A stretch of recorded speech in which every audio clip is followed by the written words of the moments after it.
I have noveled this book to you so that you can bring the people from backless light. আল্লাহ রাব্বুল আলামিন নবীকে সম্বোধন করে বলেন, আমি আপনার উপরে এই কিতাবটা নাজিল করেছি, আমি আপনার উপরে এই কিতাবটা নাজিল করেছি এজন্যই যাতে করে আমার বান্দারা দুনিয়া থাকা যে সমস্ত বান্দাগুলো অন্ধকার পথের দিকে ধাবিত হবে, অন্ধকার পথের দিকে চলাফেরা করবে, দুনিয়ার নানান হারাম কর্মকাণ্ডে চলাফেরা করবে, তাদেরকে যাতে আপনি এই অন্ধকার যুগ থেকে বাহির করে তাদেরকে আলোর দিকে নিয়ে আসতে পারেন, এজন্য আমি আপনার উপরে এই কোরআনটা গাইডলাইন স্বরূপ কিতাবটা নাজিল করে দিয়েছি। সুবহানাল্লাহ।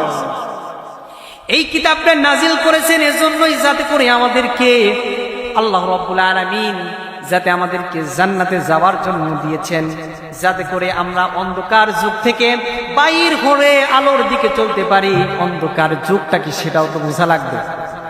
রাতে যে অন্ধকার দেখি সেই অন্ধকার নাকি? লাইট ছাড়া চলতে পারি না সেই অন্ধকার নাকি? এটা সেই অন্ধকার না।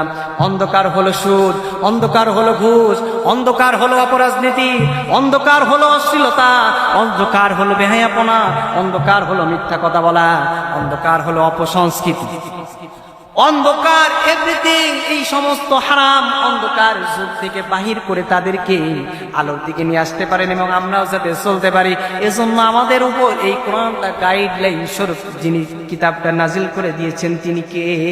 আল্লাহ রাব্বুল আলামিন কোরআনুল কারীমে 14 নম্বর সূরা, সূরা ইব্রাহিমে 1 নম্বর আয়াতে আল্লাহ তাআলা জানিয়ে দিচ্ছেন, কিতাবুন আনজালনাহু ইলাইকা লিতুখরিজান নাসা মিনাজ যুলুমাতি